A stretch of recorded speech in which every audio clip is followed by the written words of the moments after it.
حضرت سلطان محمود غزنوی رحمۃ اللہ علیہ کے پاس ایران کا بادشاہ اپنے سفیر کے ساتھ ملاقات کے لیے آیا ہوا تھا۔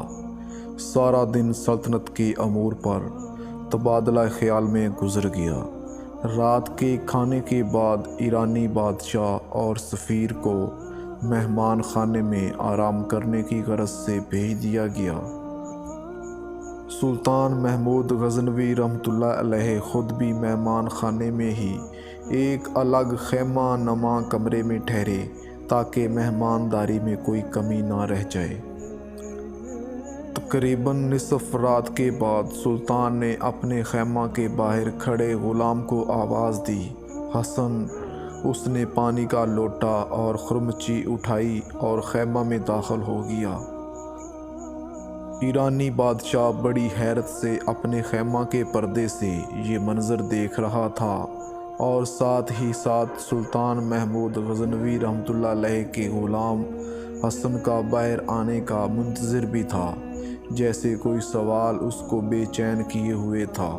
جیسے ہی حسن سلطان کے خیمے سے باہر نکلا، ایرانی بادشاہ نے اسے بلایا اور پوچھا، جب سلطان نے تمہیں آواز دی حسن، تو تمہارا حق تھا پہلے پوچھتے جی کیا حکم ہے آقا؟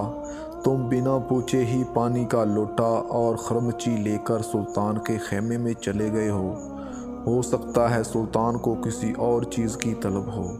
حسن مسکرایا اور ایرانی بادشاہ کو جواب دیتے ہوئے بولا، حضور، میرا مکمل نام محمد حسن ہے اور میرا سلطان ہمیشہ باوضو رہتا ہے، اور جب اس کا وضو نہ ہو تب ہی مجھے حسن کہہ کر پکارتا ہے، اور میں سمجھ جاتا ہوں اب سلطان کو وضو کی حاجت ہے جو انہوں نے اسم محمد صلی اللہ علیہ وآلہ وسلم اپنی زبان سے ادا نہیں کیا۔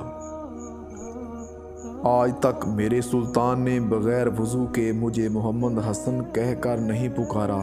اللہ اکبر! یہ تھے وہ ہمارے اسلامی تاریخ کے ہیروز جن کے دلوں میں عشق مصطفیٰ کا ٹھاٹھے مارتا سمندر تھا، اور کافر مشرک ان کا نام سن کر کانپتے تھے۔